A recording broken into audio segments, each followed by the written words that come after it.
Hello students, आज हम start करने वाले कंपाउंड्स के बारे में। कुछ स्पेशल्स कंपाउंड है जिसे हम बोलते हैं एरोमेटिक कंपाउंड, या हो सकता है एंटी एरोमेटिक हो या नॉन एरोमेटिक। तो तीनों में डिफरेंस क्या है उनको हम देखेंगे वन बाय वन। तो सबसे पहले मैं बात कर रहा हूं एरोमेटिक की। तो all cyclic compound which are unusually stabilized then its analogous open chain compound are known as aromatic या एरोमेटिक कंपाउंड। ठीक है, ऐसे सारे कंपाउंड जो एनालॉगस ओपन चेन का मतलब है अगर मेरे पास 5 मेंबर कोई ओपन चेन कार्बन चेन है, एक वो उसकी स्टेबिलिटी, और उसी को अगर मैंने किस में कन्वर्ट कर दिया साइक्लिक के अंदर, तो उसकी स्टेबिलिटी अगर हम कंपेयर करें और उस साइक्लिक कंपाउंड की स्टेबिलिटी अनयूजुअली बहुत ज्यादा आ जाए, ठीक है, तब मैं ऐसे कंपाउंड को क्या बोलूंगा, एरोमेटिक बोलूंगा। क्योंकि हर साइक्लिक कंपाउंड को एरोमेटिक बोलेंगे नहीं, ठीक है, उसकी कुछ कंडीशंस है, उन कंडीशंस के बारे में हम अभी बात करने वाले हैं। ठीक है, तो इन जनरल हम बात करें तो ऐसे कंपाउंड जो नेचर के अंदर उनकी स्टेबिलिटी कुछ नॉर्मल से कई ज्यादा बढ़ जाए, ठीक है, तो उन कंपाउंड्स को हम क्या बोलते हैं, एरोमेटिक कंपाउंड्स बोलते हैं। और ये जो एरोमेटिक कंपाउंड होती है नेचर के अंदर कैसे होते हैं, डायमैग्नेटिक इन नेचर, मतलब इनके अंदर कोई अनपेयर्ड इलेक्ट्रॉन्स नहीं होते हैं। ठीक है, तो डायमैग्नेटिक नेचर होता है, इस वजह से ये ज्यादा स्टेबलाइज हो जाते हैं। तो वही पॉइंट लिखा है second, these compound are diamagnetic in nature. अब मुझे कैसे पता लगेगा कि कोई कंपाउंड एरोमेटिक है या नहीं है, ठीक है, तो उसकी हम बात करते हैं। तो इसके लिए कुछ कंडीशंस है, मेजरली यहां पर हमने 4 कंडीशंस लिए, उन 4 कंडीशन की हम बात करते हैं। ठीक है, पहले इसको समझ लेते हैं, बाद में मैं फिर से स्लाइड ओपन कर दूंगा तो इसको आप कॉपी कर लेना। ठीक है, तो यहां पर हमने लिखा है condition for compound to be aromatic. कोई कंपाउंड एरोमेटिक कब होगा, तो उसके लिए हमने कुछ कंडीशंस लिखी। पहली condition, compound must be cyclic. कभी भी कोई ओपन चेन कंपाउंड, ठीक है, उसमें कुछ भी हो, कैसा भी हो, सैचुरेटेड हो, अनसैचुरेटेड हो, कॉन्जुगेटेड सिस्टम हो या ना हो, ओपन चेन कंपाउंड कभी भी एरोमेटिक नहीं हो सकता। मस्ट भी कंडीशन है, पहले साइक्लिक होना ही चाहिए। ठीक है, सेकेंड कंडीशन क्या है, compound must be planar, that is sp और sp2 hybridize all atom in a compound. मतलब वो जो कंपाउंड है साइक्लिक के साथ साथ उसके अंदर उस कंपाउंड में जितने भी मेंबर रहेंगे, कम से कम कितने, साइक्लिक के लिए मुझे कितने एटम्स चाहिए, 3 तो चाहिए, 2 से तो साइक्लिक बनेगा नहीं, कम से कम 3 एटम तो चाहिए साइकिल के लिए। ठीक है, 3 वर्टेक्स तो चाहिए, तो 3 एटम कार्बन के तो चाहिए, अब दूसरे एटम भी 3 एटम चाहिए जनरल। तो कम से कम जो 3 एटम है, 4 5 6 कितने भी हो सकते हैं साइक्लिक में, तो कम से कम जो 3 एटम है वो तीनों एटम क्या होने चाहिए, sp या sp2 हाइब्रिडाइज होने चाहिए। दैट मीन्स ओवरऑल कंपाउंड कैसा होना चाहिए, प्लेनर होना चाहिए।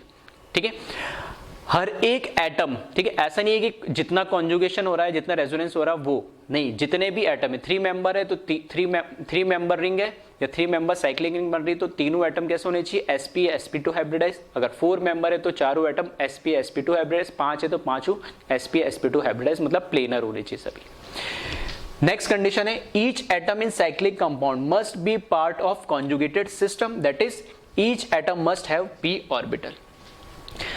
अब ये कह रहा है कि जितने भी एटम है, अब मैंने बोला कि सारे एटम कैसे होने चाहिए, sp sp2 हाइब्रिडाइज होने चाहिए, और वो जितने भी एटम है उस साइक्लिक कंपाउंड में सारे के सारे क्या होने चाहिए, कॉन्जुगेट किसी भी कॉन्जुगेटेड सिस्टम का पार्ट होना चाहिए। मतलब वो रेजोनेंस का एक पार्ट होना चाहिए, रेजोनेंस में पार्टिसिपेट कर रहा हुआ एटम। अब रेजोनेंस में पार्टिसिपेट कर रहा हुआ हमें कैसे पता लगेगा, तो रेजोनेंस के लिए हमें कंडीशन पता है कि कम से कम उसमें क्या होने चाहिए, प्लेनर के साथ साथ p ऑर्बिटल होना चाहिए। वो वैकेंट भी हो सकता है, फिल्ड भी हो सकता है, बस p ऑर्बिटल क्या होगा तभी उसमें क्या होगा, लोन पेयर या पाई बॉन्ड डिलोकलाइज हो पाएगा। तो अल्टीमेटली साइक्लिक होना चाहिए, पहली कंडीशन। दूसरा, पूरा कंपाउंड प्लेनर होना चाहिए, और पूरा कंपाउंड प्लेनर होने का मतलब हर एक एटम sp2 या इन जनरल sp हाइब्रिडाइज होना चाहिए, और जितने भी एटम है वो सब कॉन्जुगेटेड सिस्टम का पार्ट होना चाहिए। मतलब उस सारे एटम में कहीं ना कहीं रेजोनेंस हो रहा है, वो उस रेजोनेंस का पार्ट होना चाहिए। और लास्ट और फाइनल कंडीशन इसमें जो दे रखी, compound must follow Huckel's rule. ठीक है, that is compound must have 4n+2 pi electrons where n equals to 0 1 2 3। ठीक है, फोर्थ कंडीशन है ये हकल्स रूल को फॉलो करे। और हकल्स रूल क्या है, हकल्स रूल ने बताया कि किसी भी साइक्लिक कंपाउंड में एरोमेटिक होने के लिए 4n+2 पाई इलेक्ट्रॉन होने चाहिए। अब यहाँ पे ये हकल्स रूल कहलाता है 4n+2 पाई इलेक्ट्रॉन। अब यहाँ पे n क्या हो सकता है, n कोई भी नंबर हो सकता है, ठीक है, होल नंबर बोल सकते हैं जो 0 से स्टार्ट हो रहा है, 0 भी हो सकता है, 1 2 3 4 5, ठीक है, 1.5 1.7 -1.3, ठीक है, या 1/2, इस तरह का फ्रैक्शनल या नेगेटिव नहीं हो सकता। ठीक है, होल नंबर होना चाहिए, मतलब हम क्या बोल सकते हैं, इंटीजर भी बोल सकते हैं, लेकिन यहाँ पर 0 भी आ रहा है तो 0 1 2 3 4 5 ऐसा नंबर होना चाहिए, कोई नेगेटिव या फ्रैक्शनल नंबर नहीं होना चाहिए। आ रही बात समझ में? अगर 4n यानी यहाँ n की जगह क्या रखूँ मैं, 0 रखूँ तो कितने इलेक्ट्रॉन मिलेंगे मुझे, 2। अगर n की जगह मैं क्या रखूँ, 1, तो 4 इंटू 1 कितना हो जाएगा, 4 इंटू 1 4 प्लस 2 कितने, 6 इलेक्ट्रॉन। अगर n की जगह मैं रखता हूँ 2 तो 4 इंटू 2 8 प्लस 2 10 इलेक्ट्रॉन। फिर n की जगह रखता हूँ मैं 3 तो 4 इंटू 3 12 प्लस 2 14 इलेक्ट्रॉन। मतलब मिनिमम इलेक्ट्रॉन कितने हो सकते हैं, 2। फिर उसमें प्लस 4 आप ऐड करते जाओ अकॉर्डिंग टू हकल्स रूल। मतलब ऐसा कंपाउंड, साइक्लिक कंपाउंड जिसमें सारे एटम कॉन्जुगेटेड सिस्टम का पार्ट है और उसके अंदर जो पाई इलेक्ट्रॉन है पार्टिसिपेट करने वाले वो कम से कम 2 होने चाहिए या फिर 6 होने चाहिए या 10, फिर 14 18 22, मतलब 4 उसमें इलेक्ट्रॉन ऐड करते जाओ। तो 4 कंडीशन को ये जब एक साथ कोई कंपाउंड फुलफिल करेगा तब जाके वो कंपाउंड क्या होगा, एरोमेटिक होगा। तो पहली कंडीशन क्या है, साइक्लिक होना चाहिए। दूसरा, पूरा कंपाउंड प्लेनर होना चाहिए, इसका मतलब सारे एटम sp2 या sp हाइब्रिडाइज होने चाहिए। तीसरा, जितने भी एटम है सब कॉन्जुगेटेड सिस्टम का पार्ट होना चाहिए, मतलब सभी रेजोनेंस में पार्टिसिपेट कर रहे हो एटम। और फोर्थ, हकल्स रूल को फॉलो करना चाहिए, 4n+2 पाई इलेक्ट्रॉन होनी चाहिए। ठीक है, एग्जाम्पल की अगर हम बात करें इसमें, तो एग्जाम्पल हमें पता है, ये मैंने बनाया 6 मेंबर साइक्लिक रिंग। इसमें ऑल्टरनेट डबल और सिंगल बॉन्ड है जिसको हम क्या बोलते हैं, बेंजीन। अब देख लीजिए इसमें कंडीशंस फॉलो कर रहा है क्या ये एरोमेटिक का, तो साइक्लिक होना चाहिए तो साइक्लिक है। दूसरी कंडीशन, प्लेनर होना चाहिए, तो हर एक एटम देख सकते हो कैसा है, sp2 हाइब्रिडाइज है, मतलब पूरा कंपाउंड कैसा है, प्लेनर है। फिर उसके बाद तीसरी कंडीशन हमने बोला है कि हर एक एटम कॉन्जुगेटेड सिस्टम का पार्ट होना चाहिए। तो देख ले, double single double, double single double या डबल सिंगल डबल, हर एक एटम किसमें, कॉन्जुगेटेड सिस्टम का पार्ट है। ठीक है, उसके बाद last and final condition, Huckel's rule. Huckel's rule क्या बोला, 4n+2 पाई इलेक्ट्रॉन होना चाहिए। तो n की जगह अगर मैं 0 रखता हूं तो कितना मिलेगा, 2। तो 2 तो नहीं है, इसमें पाई इलेक्ट्रॉन कितने, 2 4 और 6।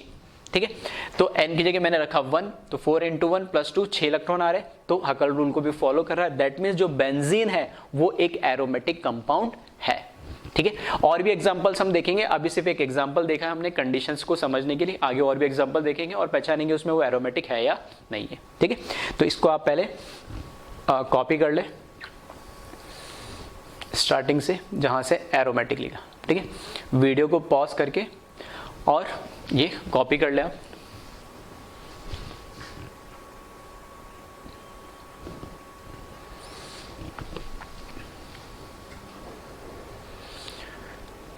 ठीक है, इसके बाद कॉपी करने, वीडियो पॉज करके कॉपी करने के बाद कंडीशंस लिख ले इसकी। 4 ये कंडीशंस है, वीडियो पॉज करके 4 कंडीशंस भी लिख लेना इसमें।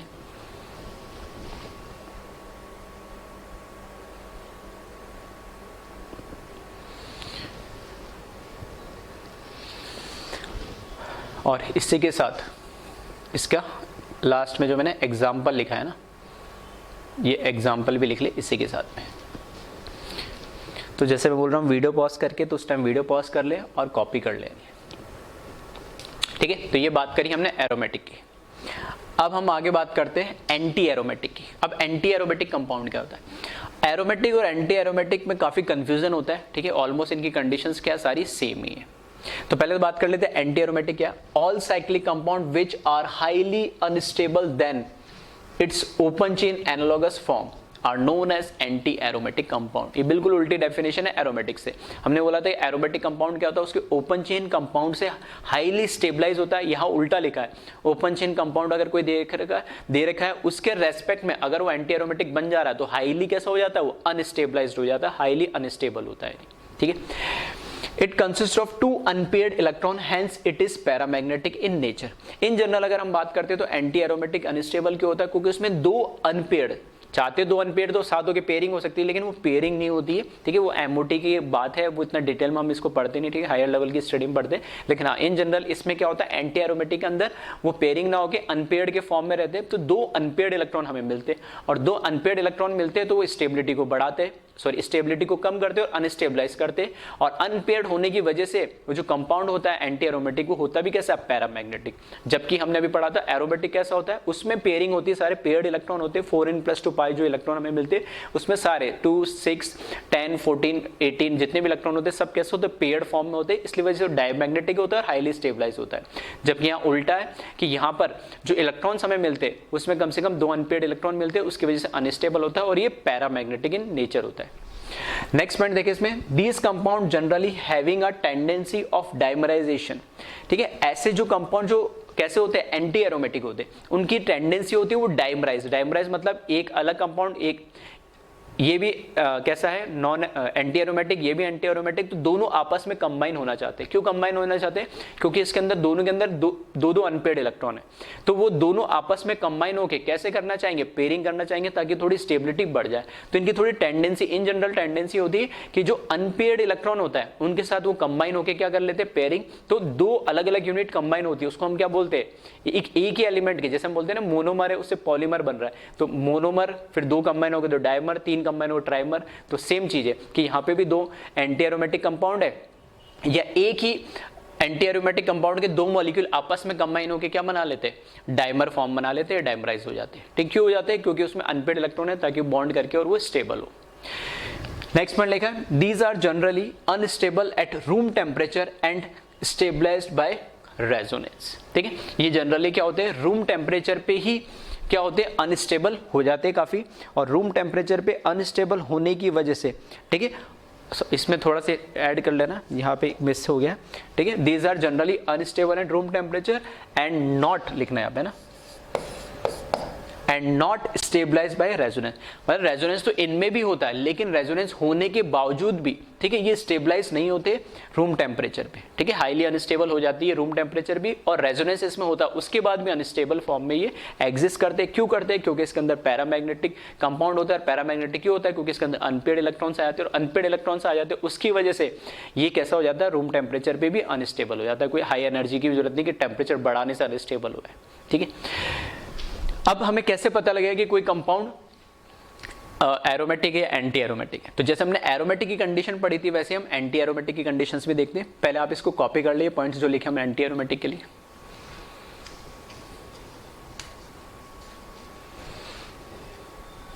ठीक है, अब बात करते हैं हम इसके कंडीशंस की, कौन कौन सी कंडीशंस है। पहले इसने कंडीशन लिखी है, condition for compound to be anti aromatic. पहला लिखा है compound must be cyclic. Same condition है जो एरोमेटिक में था, वहां पे भी कंपाउंड कैसा होना चाहिए था, साइक्लिक, यहां पे भी कंपाउंड कैसा होना चाहिए, साइक्लिक। पहली कंडीशन दोनों के लिए सेम।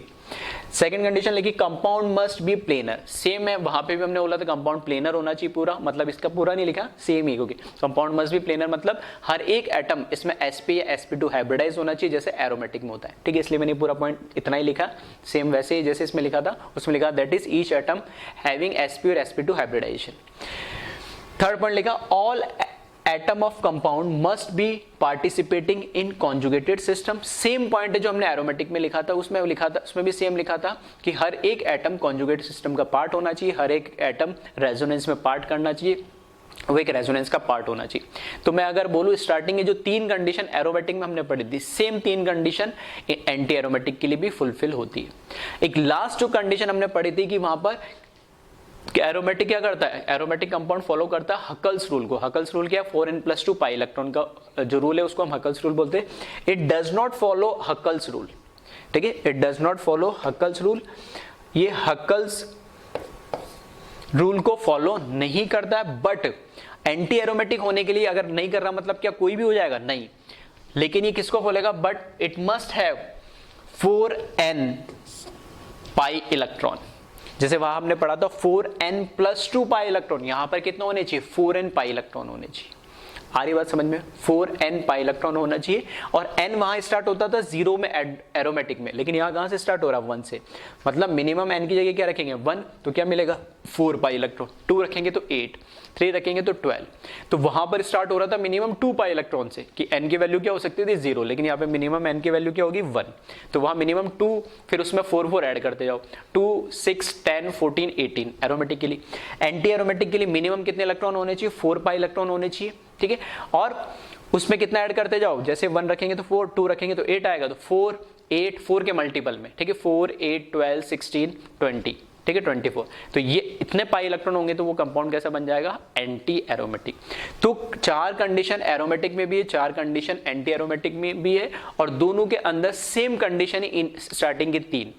चौथी कंडीशन दोनों में अलग है, वहां पे हकल्स रूल फॉलो होता है 4n+2 पाई इलेक्ट्रॉन, जबकि यहां पर हकल्स रूल फॉलो नहीं होता है, 4n पाई इलेक्ट्रॉन वाला रूल फॉलो होता है, ठीक है, इसका कोई नाम नहीं है लेकिन 4n पाई इलेक्ट्रॉन होने चाहिए। एग्जाम्पल के लिए यहां पर, ठीक है, एग्जाम्पल के लिए मैंने ये साइक्लिक रिंग ली, 4 मेंबर साइक्लिक है, हर एक एटम देखेंगे तो sp2 हाइब्रिडाइज है, ठीक है, हर एक atom double single double double single double, ठीक है, p ऑर्बिटल है तो कॉन्जुगेटेड का क्या है, कॉन्जुगेटेड सिस्टम का पार्ट है। तो यहाँ पे अगर 4n पाई इलेक्ट्रॉन लगाए, n की जगह मैंने रखा तो 4 × 1 4 पाई इलेक्ट्रॉन होने चाहिए, और दिख रहे हैं यहाँ पे 2 और 2 टोटल कितना आ गया, 4 पाई इलेक्ट्रॉन। तो ये कंपाउंड कैसा बन गया, एंटी एरोमेटिक। जैसे एंटी एरोमेटिक हुआ, ये कैसा हुआ, हाईली अनस्टेबलाइज कंपाउंड हो गया। तो एरोमेटिक कंपाउंड हाईली स्टेबल होते हैं, एंटी एरोमेटिक कंपाउंड उतने हाईली अनस्टेबल होते हैं, ठीक है। यहां पे अब जो बात करते हैं इनकी कंडीशंस की, ठीक है, तो इसको कॉपी कर लेना कंडीशंस को विद एग्जांपल।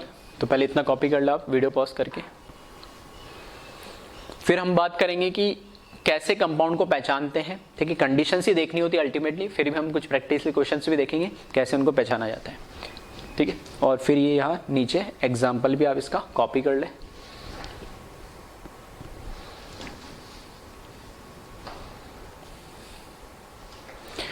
चलिए, अब हमने बात कर ली एरोमेटिक की, फिर बात कर ली एंटी एरोमेटिक की।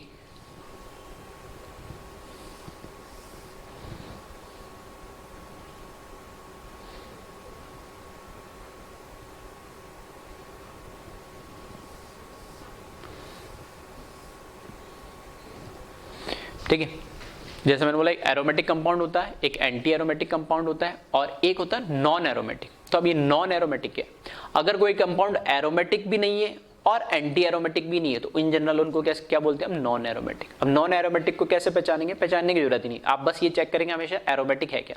तो 3 कंडीशन एरोमेटिक के लिए भी चेक करनी, 3 कंडीशन एंटी एरोमेटिक के लिए भी चेक करनी, 4th कंडीशन से डिसाइड होगा कि वो एरोमेटिक है या एंटी एरोमेटिक है। बाकी 3 कंडीशन तो दोनों फुलफिल करते हैं। तो 4n+2 पाई इलेक्ट्रॉन है या 4n पाई इलेक्ट्रॉन है, वो हमें चेक करना होता है। अगर दोनों में से कुछ नहीं है तो फिर वो अपना आप कंपाउंड क्या बन जाएगा, नॉन एरोमेटिक बन जाएगा। अब वो ओपन चेन भी हो सकता है, साइक्लिक भी हो सकता है, कैसा भी कंपाउंड हो सकता है, ठीक है। तो यहाँ पे ये लिखा है नॉन एरोमेटिक का मतलब है all compound other than aromatic and anti aromatic are known as and, ठीक है, आर नोन एज, इसको करेक्ट कर लेना थोड़ा सा, non aromatic are known as non aromatic, ठीक है। फिर यहाँ पे कुछ पॉइंट्स लिखे इससे, ठीक है, इंपॉर्टेंट पॉइंट है जिसमें जो हमारे काम आते हैं। पहला पॉइंट मैंने लिखा स्टेबिलिटी का ऑर्डर, एरोमेटिक, एंटी एरोमेटिक और नॉन एरोमेटिक में स्टेबिलिटी का ऑर्डर क्या होगा। और ये ऑर्डर हमने जब stability of resonating structure RS की स्टेबिलिटी की हमने जब बात करी थी तब भी हमने बोला था कि कैसे पहचाना जाता है। तो उसमें हमने एक पॉइंट लिखा था लास्ट में कि एरोमेटिक कंपाउंड की स्टेबिलिटी सबसे ज्यादा होती है, उससे कम नॉन एरोमेटिक और सबसे कम एंटी एरोमेटिक, ठीक है। तब मैंने बोला था ये आगे समझ में आएगा जब हम एरोमेटिसिटी पढ़ेंगे, एरोमेटिक या नॉन एरोमेटिक को डिटेल में पढ़ेंगे, ठीक है। तो यहाँ पर क्योंकि एरोमेटिक की अभी हमने बात करी कि हाईली स्टेबलाइज होता है यूजुअली से, एंटी एरोमेटिक हाईली अनस्टेबलाइज होता है यूजुअल से, और ये तो हमारा नॉन एरोमेटिक जो बचे हुए यूजुअल कंपाउंड्स होंगे। तो ये है स्टेबिलिटी का ऑर्डर। फिर इंपॉर्टेंट पॉइंट लिखा है इसमें, ठीक है, फिर इसमें इंपॉर्टेंट पॉइंट लिखा है, ठीक है। स्टेबिलिटी के बाद 2 पॉइंट और लिखे, दोनों ही इंपॉर्टेंट जो हमारे यूज में आएंगे। सेकंड पॉइंट लिखा है साइक्लिक कंपाउंड हैविंग 7 और more than 7 atom are generally non planar, but if compound getting aromaticity then it become planar, therefore such compound either aromatic or non aromatic but never be anti aromatic, ठीक है। क्या बोला है यहाँ पे, ऐसा cyclic compound जिसके अंदर कम से कम 7 या उससे ज्यादा एटम हो, कम से कम 7 या उससे ज्यादा एटम हो। तो जनरली ऐसे जो कंपाउंड होते हैं साइक्लिक वो कैसे होते हैं, नॉन प्लेनर होते हैं। प्लेन नहीं होंगे, कुछ ना कुछ उसमें एटम के ऊपर नीचे दाएं बाएं होंगे, तो वो नॉन प्लेनर होगा नहीं, ठीक है। लेकिन अगर एरोमेटिक की कंडीशंस फुलफिल हो रही है, साइक्लिक तो होगा ही, सारे एटम रेजोनेंस का पार्ट हो, ठीक है, सभी कॉन्जुगेटेड सिस्टम का पार्ट हो सभी, तो बस, और उसके अंदर 4n+2 पाई इलेक्ट्रॉन आ जाए, तो वो जो एक सेकंड जो इसमें कंडीशन है कि वो प्लेनर होना चाहिए, लेकिन ये कैसे होता है जनरली नॉन प्लेनर, तो वो अपने आप प्लेनर हो जाएगा। क्यों प्लेनर हो जाएगा? क्योंकि प्लेनर होने से उसकी स्टेबिलिटी बढ़ जाएगी। क्यों बढ़ जाएगी? क्योंकि वो कंपाउंड फिर क्या बन जाएगा? एरोमेटिक बन जाएगा। आ रही बात समझे? तो इसका मतलब ये है कि अगर कोई कंपाउंड 7 ऐसा साइक्लिक कंपाउंड जिसके अंदर 7 या 7 से ज्यादा एटम है, तो वो जनरली तो होता है नॉन एरोमेटिक। क्यों? क्योंकि वो नॉन प्लेनर कंपाउंड होता है। लेकिन अगर उसमें 4 में से 3 कंडीशन फुलफिल हो रही है, साइक्लिक हो रही है, सारे एटम कॉन्जुगेटेड का पार्ट है और उसमें 4n+2 पाई इलेक्ट्रॉन आ रहा है, तो जो दूसरी कंडीशन फुलफिल नहीं हो रही वो प्लेनर होना चाहिए, लेकिन नॉन प्लेनर था, तो अपने आप प्लेनर हो जाता है, क्योंकि प्लेनर होते ही वो एरोमेटिक बन जाएगा और एरोमेटिक बनते ही उसकी स्टेबिलिटी बढ़ जाएगी। तो कंक्लूजन इसका ये कि अगर कोई कंपाउंड 7 या 7 से ज्यादा साइक्लिक कंपाउंड है, ऐसा कंपाउंड जिसके अंदर साइक्लिक कंपाउंड जिसके अंदर 7 या 7 से ज्यादा एटम है, तो वो या तो क्या होगा? एरोमेटिक होगा, या फिर क्या होगा? नॉन एरोमेटिक होगा। कभी एंटी एरोमेटिक नहीं हो सकता वो। आ रही बात समझ में? क्योंकि अगर मान लो, सेम बात मैं करता हूं, अगर मान लो सेम कंडीशन फुलफिल कर रहा है कि साइक्लिक है, ठीक है, और सारे एटम कॉन्जुगेटेड का पार्ट है, रेजोनेंस में आ रहा है, लेकिन नॉन प्लेनर है, लेकिन उसमें 4n पाई इलेक्ट्रॉन बन रहे हैं, नहीं, तो अब वो 4n पाई इलेक्ट्रॉन बन रहा है, तो वो नॉन प्लेनर से प्लेनर नहीं होना चाहेगा। क्यों? क्योंकि जैसे नॉन प्लेनर से प्लेनर होगा तो वो कैसा बन जाएगा? एंटी एरोमेटिक, और एंटी एरोमेटिक बनती है उसकी स्टेबिलिटी क्या हो जाएगी? कम हो जाएगी। यानी नॉन प्लेनर से प्लेनर पहले इसलिए बन रहा था क्योंकि एरोमेटिक बन रहा था, और एरोमेटिक होती उसकी स्टेबिलिटी बढ़ जा रही थी, लेकिन यहां नॉन प्लेनर से प्लेनर होती है उसकी स्टेबिलिटी वो कम हो जा रही है इससे, तो वो कभी नॉन प्लेनर होता ही नहीं है। आ रही बात समझ में? तो इसलिए उसमें या तो वो कंपाउंड कैसा होगा? एरोमेटिक होगा, या वो कंपाउंड कैसा होगा? नॉन एरोमेटिक होगा, कभी एंटी एरोमेटिक होगा ही नहीं। अगर 4n पाई इलेक्ट्रॉन आएगा और बाकी कंडीशन फुलफिल करेगी तो कभी वो प्लेनर होगा ही नहीं। प्लेनर होती स्टेबिलिटी कम हो रही तो फिर क्यों होना चाहेगा? ठीक है, तो इंपॉर्टेंट पॉइंट इसको ध्यान रखें, आगे ये हम यूज भी करेंगे जब हम एरोमेटिक कंपाउंड या नॉन एरोमेटिक, एंटी एरोमेटिक को हमें पहचानना होगा। नेक्स्ट पॉइंट लिखा, in a cyclic compound having more than 1 ring, then consider largest ring and then check for aromaticity. If it is non-aromatic, then consider for smaller ring and check for aromaticity. ठीक है, इसको थोड़ा example से समझेंगे तो और अच्छे समझ में आएगा। अभी लिया ऐसा एग्जाम्पल भी मैंने, लेकिन इसका मतलब क्या है? अगर हमारे पास 2 या 2 से ज्यादा रिंग, अभी हम एक ही रिंग की बात कर रहे थे, अगर 2 रिंग या 3 रिंग, जैसे हम नेप्थलीन या एंथ्रासीन इनकी बात करते हैं, और इस टाइप के और भी कोई काफी सारे कंपाउंड होते हैं जिसमें 2 या 2 से ज्यादा रिंग होती है, तो हमारा काम क्या होता है? सबसे पहले सबसे बड़ी रिंग को काउंट करेंगे। उस सबसे बड़ी रिंग में हम देख लेंगे एरोमेटिसिटी आ रही है या नहीं आ रही है, वो कंपाउंड एरोमेटिक है या नहीं। अगर वो कंपाउंड नॉन एरोमेटिक आ रहा है तो फिर हम उससे छोटी रिंग देखेंगे, यानी उसमें से, उनमें से अगर मान लो सेम साइज की तो अलग है, लेकिन अलग अलग साइज की है तो बड़ी में से फिर उससे छोटी रिंग देखेंगे। अगर ऐसा नहीं हो रहा है, यानी सबसे पहले बड़ी रिंग देखी हमने, उनमें से सबसे बड़ी लार्जेस्ट रिंग जो पॉसिबल है, या तो वो एरोमेटिक हो जाए या एंटी एरोमेटिक हो जाए। अगर ना वो एरोमेटिक हो रहा, ना ही वो क्या हो रहा है? एंटी एरोमेटिक हो रहा है, तब हम क्या करेंगे? उसमें उससे स्मॉलेस्ट रिंग देखेंगे, या तो वो एरोमेटिक हो जाए या एंटी एरोमेटिक हो जाए। नहीं हो रहा तो फिर उससे स्मॉलेस्ट, इस तरीके से हम चेक करते चलेंगे। ठीक है, तो कैसे देखेंगे अभी एग्जांपल से देखते हैं। तो ये कुछ इंपॉर्टेंट पॉइंट थे जिन्हें मैंने नोट के फॉर्म में लिखाए थे, तो एक बार आप इनको पहले कॉपी कर ले। तो स्टार्टिंग से मैंने नॉन एरोमेटिक से कॉपी कर ले कि नॉन एरोमेटिक कंपाउंड क्या होता है, वीडियो को पॉज करके। उसके बाद नोट लिख ले जिसमें सबसे तीनों ही पॉइंट काफी इंपॉर्टेंट है, जिसमें स्टेबिलिटी का ऑर्डर बताया, एरोमेटिक, नॉन एरोमेटिक और एंटी एरोमेटिक। और लास्ट के जो 2 पॉइंट है, ये हमें कोई भी कंपाउंड को एरोमेटिक है या नहीं है वो पहचानने में क्या करेगा? हेल्प करेगा। ठीक है, तो लास्ट के 2 पॉइंट वीडियो पॉज करके कॉपी कर ले। इसके बाद अपन देखेंगे कि कैसे कंपाउंड को पहचाना जाता है कि एरोमेटिक है या नहीं है। ठीक है, तो इसको कॉपी कर लेना वीडियो पॉज करके मैं स्टार्ट कर रहा हूं क्वेश्चन से। तो यहां पे मैंने लिखा है, ठीक है, identify the compound which are aromatic और नॉन एरोमेटिक और एंटी एरोमेटिक। कुछ कंपाउंड मैंने दिए, इनमें से हमें पहचानना है कि एरोमेटिक होगा या नॉन एरोमेटिक होगा या एंटी एरोमेटिक होगा। ठीक है, तो स्टार्ट करते हैं फर्स्ट से। तो पहला कंपाउंड लिखा है double CH2CH single bond NH2। तो यहाँ कॉन्जुगेटेड सिस्टम तो बन रहा है, डबल, सिंगल, लोन पेयर, सब कॉन्जुगेटेड का पार्ट है, रेजोनेंस भी हो रहा है। लेकिन सबसे पहली और प्रायर कंडीशन क्या है कि कंपाउंड कैसा होना चाहिए? साइक्लिक। तो ये कंपाउंड क्या साइक्लिक है? नहीं। तो जब साइक्लिक नहीं है तो ना तो एरोमेटिक होगा ना ही एंटी एरोमेटिक हो, तो ये कैसा हो जाएगा? नॉन एरोमेटिक हो जाएगा। ठीक है, तो नॉन एरोमेटिक के लिए मैंने Na लिखा है, नहीं, ठीक है। तो ये कंपाउंड कैसा है, नॉन एरोमेटिक क्यों है। आपको अगर रीजन अभी लिखना साथ है तो जब लिखो इसको नोट करो तो रीजन भी लिखते हैं ना, क्योंकि ये कंपाउंड कैसा है, ओपन चेन है, साइक्लिक नहीं है, ठीक है। आ जाए सेकंड पे, साइक्लिक कंपाउंड, पहली कंडीशन तो फुलफिल हो रही है। दूसरी कंडीशन कि हमने कैसे बोला था, हर एक कार्बन कैसा होना चाहिए, सॉरी हर एक एटम, जरूर नहीं कार्बन ही कोई भी हो सकता है, हर एक एटम कैसा होना चाहिए, sp2 या sp हाइब्रिडाइज। जबकि यहाँ पे सिर्फ इस तरीके से लिखा, इसका मतलब क्या है, रिमेनिंग जो बॉन्ड्स है, ठीक है, रिमेनिंग जो बॉन्ड्स है वो कैसे होंगे, इधर भी हाइड्रोजन लगे होंगे दो, इधर भी हाइड्रोजन, ये बॉन्ड लाइन स्ट्रक्चर है इसका, इधर भी हाइड्रोजन, इधर भी हाइड्रोजन, इधर भी हाइड्रोजन, इधर भी हाइड्रोजन। इसका मतलब क्या है, हर एक जो एटम है यहाँ पे, ठीक है, हर एक जो एटम है ये कैसा है, यहाँ पे sp3 हाइब्रिडाइज है, ये भी sp3, ये भी sp3, ये भी sp3, तो प्लेनर तो है ही नहीं, ये नॉन प्लेनर हो गया। तो फिर से ना तो ये एरोमेटिक की कंडीशन फुल कर रहा है, ना ही एंटी एरोमेटिक की, तो फिर से ये कैसा हो गया, नॉन एरोमेटिक हो गया, Na लिखा मैंने। फिर आ जाए थर्ड एग्जांपल पे, फिर से यहाँ पे देखें तो ये वाला एटम तो sp2 है, ये भी sp2 है, साइक्लिक भी है, लेकिन ये वाला एटम, मैंने बोला जितने भी एटम है सभी कैसे होने चाहिए, ठीक है, सभी कैसे होने चाहिए, यहाँ पर, ठीक है, ये एटम कैसा है यहाँ पे, sp3 हाइब्रिडाइज है।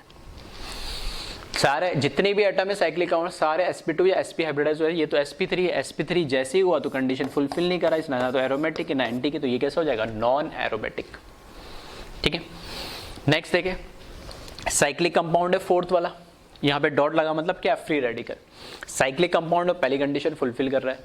दूसरी कंडीशन कि कैसा होना चाहिए, sp या sp2 हाइब्रिडाइज होना चाहिए, ठीक है। तो यहाँ पे देखें तो ये sp2, ये भी sp2, फ्री रेडिकल के अंदर, ठीक है, किसके अंदर होता, प्योर p ऑर्बिटल के अंदर होता है ये, तो ये भी कैसा है, sp2 तो हाइब्रिडाइज है, कंडीशन भी फुलफिल कर रहा। तीसरी कंडीशन कॉन्जुगेट का पार्ट होना चाहिए, तो देखना double single unpaired electron, double single unpaired electron, मतलब ये पूरा कॉन्जुगेशन के पार्ट है हर एक एटम, तो तीसरी कंडीशन भी फुलफिल कर रही है। लेकिन यहाँ पर अगर आप चेक करोगे कौन सी last fourth condition, Huckel rule, 4n plus 2 pi electron, तो n की जगह अगर 0 रखोगे तो मिनिमम कितना आएंगे, 2 इलेक्ट्रॉन, तो यहाँ पे काउंट करना 1 2। पाई इलेक्ट्रॉन का मतलब ये नहीं है कि सिर्फ पाई इलेक्ट्रॉन ही काउंट करते, पाई इलेक्ट्रॉन के अंदर ये कौन से आ जाते हैं, सारे वो इलेक्ट्रॉन आ जाएंगे जो कॉन्जुगेटेड का पार्ट है। ध्यान से सुनना क्या बोला मैंने, 4n पाई इलेक्ट्रॉन का मतलब वो नहीं है सिर्फ जो पाई बॉन्ड बना रहा है, पाई इलेक्ट्रॉन का मतलब वो सारे इलेक्ट्रॉन जो कॉन्जुगेटेड का पार्ट है, वो लोन पेयर भी हो सकता है, अनपेड इलेक्ट्रॉन भी हो सकता है, या फिर वो कोई पाई बॉन्ड भी हो सकता है। तो यहां देखना ये अकेला है, पाई बॉन्ड तो कॉन्जुगेशन थोड़ी कर रहा है, डबल सिंगल इस अनपेड इलेक्ट्रॉन के साथ कर रहा है ना वो कॉन्जुगेशन, तो 2 इलेक्ट्रॉन तो इस पाई के और एक ही अनपेड इलेक्ट्रॉन, तो टोटल कितने हो गए 3, जबकि मिनिमम कितने होने चाहिए 2, और उससे ज्यादा फिर 6, फिर 10, फिर 14, इस तरीके से। तो यहाँ पे 2 और 1 टोटल कितना हो गए 3 पाई इलेक्ट्रॉन कहलाएंगे। ये आ रही मेरी बात समझ में। तो 4n प्लस 2 पाई इलेक्ट्रॉन जो हकल्स रूल है उसका मतलब सिर्फ पाई बॉन्ड का मतलब नहीं है, उसका मतलब ये कि ऐसे सारे इलेक्ट्रॉन जो कॉन्जुगेटेड सिस्टम में या रेजोनेंस का पार्ट है, कॉन्जुगेशन का पार्ट है, वो सारे इलेक्ट्रॉन काउंट किए जाएंगे। तो यहाँ पर ठीक है, रीजन में लिख देता हूँ, चाहे तो आप भी लिख लेना।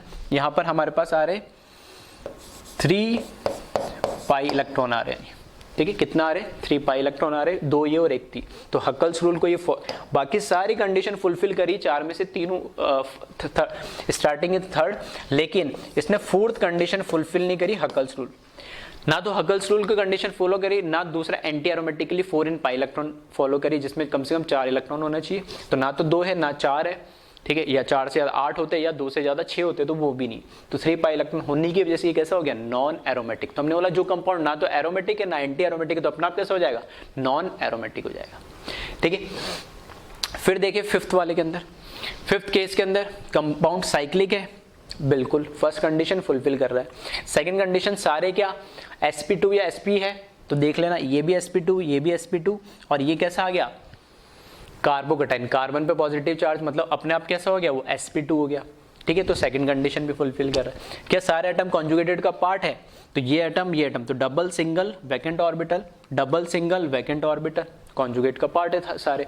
और उसके बाद इसमें काउंट कर ले पाई इलेक्ट्रॉन कितने, तो 1 2। अब ये तो वैकेंट ऑर्बिटल आ गया, या तो कोई इलेक्ट्रॉन थोड़ी है, कॉन्जुगेट का पार्ट तो है लेकिन कोई इलेक्ट्रॉन नहीं है, तो इलेक्ट्रॉन तो कितने काउंट हो रहे हैं, सिर्फ 2। तो 2 पाई इलेक्ट्रॉन है यहाँ पे, और 2 पाई इलेक्ट्रॉन है, तो क्या ये हकल्स रूल को फॉलो कर रहा है, ठीक है, हकल्स रूल को फॉलो कर रहा है, तो बिल्कुल हाँ, ये क्या है हमारे लिए एक एरोमेटिक कंपाउंड है, और एरोमेटिक के लिए सिर्फ मैं ए लिख रहा हूँ, ठीक है। ये पहला कंपाउंड है, इतने 4 में से सारे नॉन एरोमेटिक थे, ये पहला कैसा है, एरोमेटिक कंपाउंड है। फिर देखिए 6th वाला, 6 में काउंट देखे, साइक्लिक पहली कंडीशन फुलफिल कर रहा है। दूसरा हाइब्रिडाइजेशन, इसमें देखे तो वैसे तो हमें पता है कि जो कार्बन आयन होता है, कार्बन आयन का हाइब्रिडाइजेशन क्या होता है, sp3, लेकिन देख ले अगर वो कंपाउंड एरोमेटिक बन रहा है तो फिर वो क्या करेगा, उसके अंदर अपना हाइब्रिडाइजेशन को क्या कर लेता है, लोन पेयर चेंज कर लेता है, और वो हाइब्रिडाइजेशन sp3 से sp2 हो जाता है ताकि उसको एरोमेटिसिटी मिले, ठीक है। तो यहां पर इसने क्या करा, कंपाउंड ने यहां पर अगर अभी हम मान लेते हैं इसको कैसा है, ये p ऑर्बिटल के अंदर अवेलेबल है, तो क्या रेजोनेंस का पार्ट है, ये देख लेना, double single lone pair, double single lone pair, मतलब रेजोनेंस कॉन्जुगेट का पार्ट है, कॉन्जुगेट का पार्ट है तो रेजोनेंस में पार्टिसिपेट करेगा, और रेजोनेंस में पार्टिसिपेट करेगा ये, तो ऑब्वियस सी बात है, ठीक है, ये ऑब्वियस सी बात है कि क्या होना चाहेगा, ये p ऑर्बिटल में प्रेजेंट होना चाहेगा, क्योंकि रेजोनेंस हो रहा है, तो रेजोनेंस से तो क्या होगा, स्टेबिलिटी बढ़ेगा क्योंकि एनर्जी कम होती है। तो यहां पर बात क्या हो रही है कि कंडीशन तो ये फुलफिल कर रहा है सारी, साइक्लिक है, सारे एटम कैसे हो गए, sp2 हाइब्रिडाइज हो गए, मतलब सारे एटम प्लेनर होना चाहिए, तो प्लेनर है, सबके अंदर p ऑर्बिटल है। तीसरी चीज कि इसके अंदर, तीसरी कंडीशन क्या थी कि इसके अंदर कॉन्जुगेटेड सिस्टम होना चाहिए, तो डबल सिंगल लोन पेयर है, दोनों साइड से देख लो।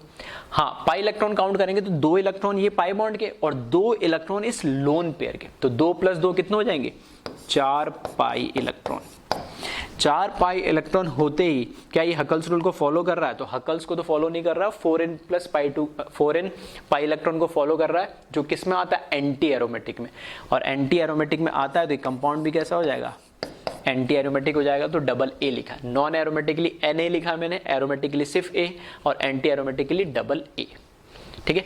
तो एक बार वीडियो पॉज करके इसको कॉपी कर लिया, और फिर से एक बार ध्यान से देख ले क्या मैंने बोला है, ठीक है, विद रीजन में बताते जा रहा हूं कौन सा कंपाउंड एरोमेटिक है, कौन सा नॉन एरोमेटिक है, और कौन सा एंटी एरोमेटिक है, ठीक है। तो इसको कॉपी कर ले, वीडियो पॉज करके मैं आगे बढ़ रहा हूं।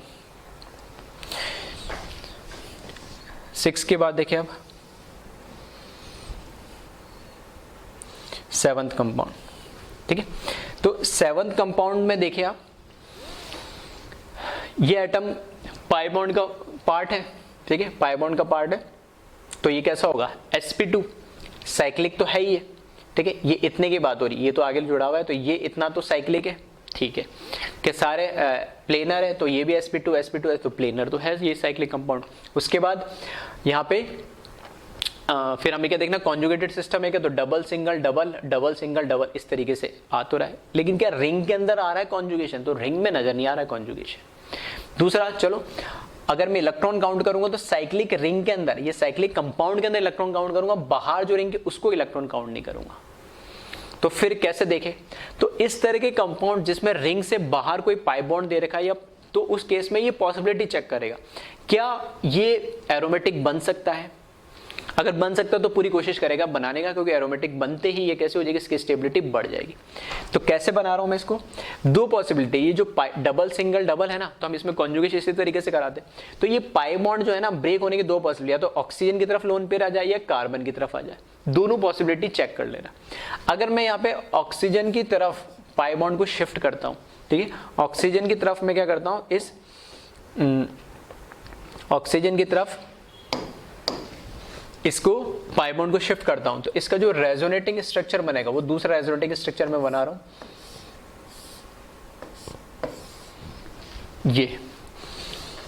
ये pi bond as it is, और जब पाई बॉन्ड इधर शिफ्ट होगा, ठीक है, तो ये इसके ऊपर क्या आ जाएगा भाई, 2 लोन पेयर तो पहले से थे ही ऑक्सीजन के ऊपर न्यूट्रल फॉर्म में, यहां पर क्या आ जाएंगे अब 1 2 3 लोन पेयर आ जाएंगे, और जैसे पाई बॉन्ड आएगा तो इधर क्या आ जाएगा, पॉजिटिव चार्ज आ जाएगा। तो इसका मैंने एक रेजोनेटिंग स्ट्रक्चर बनाया। अब क्या, अब चेक करें इस साइक्लिक कंपाउंड में कौन सा, ये साइक्लिक कंपाउंड, तो इसमें हम चेक करेंगे तो double single vacant orbital, double single vacant orbital, ठीक है, तो कॉन्जुगेशन का तो पार्ट हो रहा है, ये हाइब्रिडाइजेशन भी इसका अब क्या हो गया, sp2 हो गया, ये भी sp2, ये भी sp2, ठीक है, साइक्लिक हो गया, सारे एटम्स sp2 हाइब्रिडाइज हो गए साइक्लिक कंपाउंड में, और इसमें कॉन्जुगेशन भी है, double single vacant orbital. Last condition आप इसमें देख ले, कौन सी, हकल्स रूल वाली, 4n+2 पाई इलेक्ट्रॉन। तो यहाँ पे तो 2 इलेक्ट्रॉन काउंट हो रहे हैं, इनको काउंट नहीं करना, ये साइक्लिक का पार्ट नहीं, ये सिर्फ इतना पार्ट है, तो इसको देख ले। तो इसके अंदर यहाँ पे देखे तो 2 इलेक्ट्रॉन है, तो ये एरोमेटिक की कंडीशन को तो फुलफिल कर रहा है। लेकिन क्या ये एरोमेटिक होगा? तो ध्यान से सुनना मैं क्या बोल रहा हूँ। ऐसे सारे कंपाउंड जिसके अंदर कोई भी एक भी रेजोनेटिंग स्ट्रक्चर, ऐसे सारे कंपाउंड अगर उसका एक भी रेजोनेटिंग स्ट्रक्चर एरोमेटिक बन रहा है तो उस कंपाउंड को हम क्या बोलेंगे? एरोमेटिक कंपाउंड बोलेंगे। ऐसे सारे कंपाउंड जिसके एक से ज्यादा या 2 से ज्यादा रेजोनेटिंग स्ट्रक्चर है और उनमें से एक भी रेजोनेटिंग स्ट्रक्चर उसका एरोमेटिक की कंडीशन को फुलफिल कर रहा है तो पूरा कंपाउंड कैसे कहलाएगा? एरोमेटिक। तो अब एरोमेटिक की तो मैंने कंडीशन तो फुलफिल करा दी, लेकिन सर आपने बोला था कि यहाँ पे नेगेटिव पॉजिटिव नेबरिंग एटम पे तो पॉसिबल ही नहीं है, ये रेजोनेटिंग स्ट्रक्चर में काउंट ही नहीं होता। बिल्कुल सही है, जनरली ये रेजोनेटिंग स्ट्रक्चर में काउंट नहीं होता है, लेकिन स्पेशल केस एक एरोमेटिक, अगर एरोमेटिक कंपाउंड बन रहा है तो ये भी पॉसिबल है। क्यों पॉसिबल है? क्योंकि नेबरिंग एटम पे अपोजिट चार्ज आ जाएंगे, लेकिन जैसे ही आ रहा है तो हम जनरली बोलते हैं वो रेजोनेटिंग स्ट्रक्चर एग्जिस्ट नहीं करेगा, स्टेबल नहीं होगा। लेकिन इस केस में स्टेबल इसलिए क्योंकि ये साइक्लिक कंपाउंड कैसा बन गया हमारे पास? एरोमेटिक बन गया, और एरोमेटिक बनते ही उसकी स्टेबिलिटी बहुत ज्यादा बढ़ जाती है, तो वो इस जो प्रॉब्लम आ रही है उसको क्या कर लेता है? कंपनसेट कर लेता है। तो यहाँ पे ये जो कंपाउंड होगा ये कैसा होगा? एरोमेटिक होगा। क्यों? क्योंकि यहाँ पे पॉजिटिव चार्ज आ गया, और पॉजिटिव चार्ज आ गया, ठीक है, तो उसकी वजह से ये पूरा जो साइक्लिक कंपाउंड है ये कैसा हो जाएगा? एरोमेटिक बन जाएगा। तो ऐसे केसेस पॉसिबल है, लेकिन कहाँ? सिर्फ और सिर्फ एरोमेटिक के अंदर। तो अब मैं यहाँ पे जब इसको काउंट करूंगा, ठीक है, दूसरी पॉसिबिलिटी क्या थी कि ये पाई बॉन्ड को मैं इधर शिफ्ट करता। अगर पाई बॉन्ड को मैं इधर शिफ्ट करता तो इसका यहाँ पे बना रहा हूं मैं, ठीक है, ये पाई बॉन्ड को मैं इस साइड शिफ्ट करता तो यहाँ नेगेटिव चार्ज आता, इस पे लोन पेयर, इस पे पॉजिटिव, और ये तो दोनों को अगर मैं कंपेयर करूं तो यहाँ पर तो मुझे मिल रहे 2 पाई इलेक्ट्रॉन, ये 2 ही काउंट होंगे, और यहां पर अगर काउंट करता हूं मैं तो 1 2 3 4 double single lone pair, double single lone pair. तो ये क्या है? पार्ट तो कॉन्जुगेशन का हो गया, तो इसको काउंट कितने करूंगा मैं? 4 पाई इलेक्ट्रॉन, ठीक है। तो ये 4 पाई इलेक्ट्रॉन होते ही इस केस में इसको तो मैं क्या बोल दूंगा? साइक्लिक हो गया, सारे एटम कॉन्जुगेटेड के पार्ट है, sp प्लेनर है ही, तो ये कैसा हो जाएगा? एंटी एरोमेटिक हो जाता है ये। लेकिन यहां पर ये कंपाउंड कैसा दिख रहा है मेरे को? ये कंपाउंड दिख रहा है मुझे एरोमेटिक। अब ये कंपाउंड एरोमेटिक दिख रहा है और यहां दिख रहा है एंटी एरोमेटिक, तो क्या मानेंगे? तो कंपाउंड तो हम हमेशा वही मानेंगे जिससे स्टेबिलिटी बढ़ेगी। तो अब ये पाई बॉन्ड इस साइड ब्रेक होगा या इस साइड ब्रेक होगा, वो आपके हाथ में, आपको पाई बॉन्ड को ब्रेक करा के चेक करना। अगर पाई बॉन्ड के ब्रेक होने से कंपाउंड एरोमेटिक बन रहा है किसी रेजोनेटिंग स्ट्रक्चर में, तब उसको आप उस तरीके से ब्रेक करोगे। अगर वो एंटी एरोमेटिक बन रहा है तो वो ब्रेक ही नहीं होगा। क्यों? क्योंकि वो नॉन एरोमेटिक ही रहना ज्यादा पसंद करेगा, क्योंकि उसकी स्टेबिलिटी एंटी से तो क्या होती है? ज्यादा होती है। तो यहां पर ये स्ट्रक्चर जो है वो पॉसिबल नहीं है, ये स्ट्रक्चर नहीं बनाता है। ये सिर्फ स्ट्रक्चर इस तरीके से बनाएगा कि वहां पर क्या हो जाए? एरोमेटिक की कंडीशन को फुलफिल हो जाए। अब जरूरी नहीं कि हमेशा पॉजिटिव या इधर नेगेटिव भी आ सकता है जब जरूरत पड़ेगी तो, ठीक है। ऐसे क्वेश्चन हम और भी देखेंगे, ठीक है। तो फिर से ध्यान से सुन लेना मैंने कैसे बताया। तो ये कंपाउंड भी कैसा है? एरोमेटिक है। 8th देखिए, इसमें साइक्लिक कंपाउंड है, बिल्कुल है। साइक्लिक कंपाउंड के अंदर देख ले, ये sp2 और ये दोनों कैसे हो गए? sp3 होते ही ये कैसा हो गया? नॉन प्लेनर हो गया, तो ये कैसा हो जाएगा? नॉन एरोमेटिक हो जाएगा। 9th देखे इसमें, ठीक है, ये भी 4 मेंबर साइक्लिक रिंग है। 4 मेंबर साइक्लिक रिंग में देखेंगे तो इधर पॉजिटिव 2 पॉजिटिव पास में दे दिए, फिर से हाईली अनस्टेबल, और इधर एक पाई बॉन्ड दे दिया। चलो एक बार के लिए हम देख लेते हैं, साइक्लिक होना चाहिए, ठीक है। क्या सारे एटम sp2 हाइब्रिडाइज है या sp है? मतलब प्लेनर होना चाहिए, तो प्लेनर भी है। क्या कॉन्जुगेटेड का पार्ट है? तो देख लेना, डबल सिंगल वैकेंट ऑर्बिटल, ठीक है। मतलब ये तो कोई कॉन्जुगेटेड सिस्टम नहीं है, vacant orbital, single vacant orbital. लेकिन हाँ, मैंने बोला सारे एटम, मतलब जब सारे एटम काउंट करूंगा तो 1 2 3, मतलब ये 3 एटम पार्ट कर रहे हैं डबल सिंगल वैकेंट ऑर्बिटल का। फिर ये यहां से काउंट करूं 1 2 3, तो ये डबल सिंगल वैकेंट ऑर्बिटल, मतलब ये एटम इस सिस्टम में यूज हो गया, और ये इन 3 इसमें से यूज हो गया, मतलब सारे एटम कॉन्जुगेटेड का पार्ट है। फिर जब मैं पाई इलेक्ट्रॉन काउंट करूंगा तो सिर्फ यहाँ तो कोई इलेक्ट्रॉन है नहीं, यहाँ पे 1 और 2 पाई इलेक्ट्रॉन आ रहे, तो 2 पाई इलेक्ट्रॉन आते ही कैसा हो जाएगा? ये एरोमेटिक। तो क्या ये एरोमेटिक होगा? तो बिल्कुल हाँ, ये एरोमेटिक होगा। फिर से वही बात आ गई कि सर वही था कि आपने बोला था कि नेबरिंग एटम पे ना तो सेम चार्ज होने चाहिए ना ही अपोजिट चार्ज होने चाहिए, बिल्कुल नहीं होने चाहिए। लेकिन अगर कंपाउंड एरोमेटिक बन रहा है तो फिर कुछ भी पॉसिबल है, वो सेम चार्ज भी हो सकते थे जैसे इसमें है और अपोजिट चार्ज भी हो सकते थे जैसा कि इसमें है। तो इसके अंदर कितने 2 पाई इलेक्ट्रॉन हमें मिल गए, बाकी कंडीशंस को ये फुलफिल कर रहा है। तो यहाँ पर ये कंपाउंड भी कैसा हो जाएगा? एरोमेटिक हो जाएगा। फिर देखिए 10th के अंदर सेम वही बात, 1 2 3 4 साइक्लिक है, ठीक है।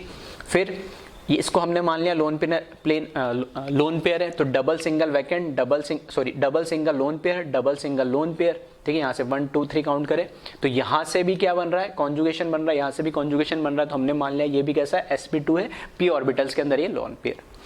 फिर कॉन्जुगेशन तो आ गया। तो अब मैं जब पाई इलेक्ट्रॉन काउंट करूंगा तो पाई इलेक्ट्रॉन काउंट करेंगे तो हम उसमें लोन पेयर भी काउंट कर लेते हैं जो उसका पार्ट होता है। तो 2 तो पाई बॉन्ड हो जाएंगे, 2 क्या हो जाएंगे? लोन पेयर, और 2 ये लोन पेयर है। तो टोटल कितने काउंट होंगे? 2 4 और 6, 6 पाई इलेक्ट्रॉन। और 6 पाई इलेक्ट्रॉन क्या हकल्स रूल को फॉलो करता है? तो 4n + 2 में जब मैं n की वैल्यू क्या रखूंगा? 1, तो कितना बन जाएगा? 4n + 2 के अंदर 4 + 2 6 पाई इलेक्ट्रॉन। तो ये फिर से कैसा हो जाएगा? एरोमेटिक हो जाएगा। तो वो 2 पॉजिटिव भी चार्ज हो सकते हैं नेबरिंग एटम पे, वो 2 नेगेटिव भी चार्ज हो सकते हैं नेबरिंग एटम पे। बस वो कंडीशन को क्या करना चाहिए? फॉलो करना चाहिए। तो ये कर रहा है तो वो अपने आप क्या हो जाएगा? एरोमेटिक हो जाएगा, ठीक है। तो इसको भी वीडियो पॉज करके एक बार कॉपी कर ले।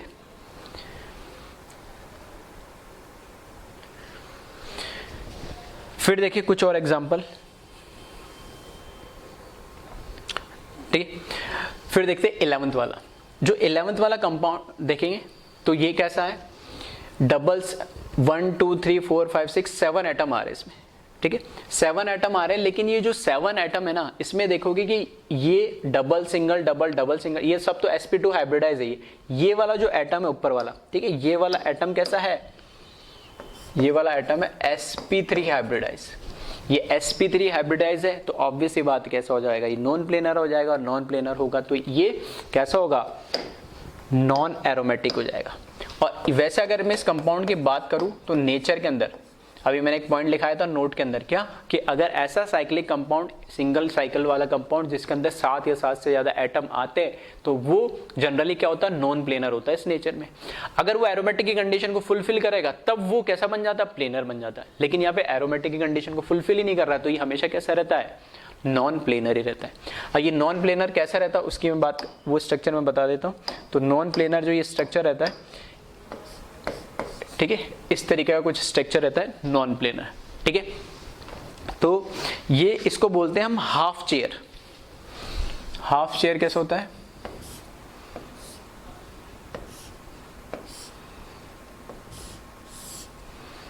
ठीक है, इस तरीके का कंपाउंड होता ही। तो यहां पे double single double single double, ये जो एटम है sp3 ये यहां वाला हो गया टॉप, मतलब ये, ठीक है। 1 2 3 4 5 6 ये एटम 6 तो ऐसे है, ठीक है, और ये 7वां एटम ऐसे ऊपर की तरफ है, तो ये नॉन प्लेनर होता है। क्योंकि ये नॉन एरोमेटिक है तो इस फॉर्म में, नॉन प्लेनर फॉर्म में रहता है। और इसको स्ट्रक्चर को हम जनरली क्या बोलते हैं? Half chair.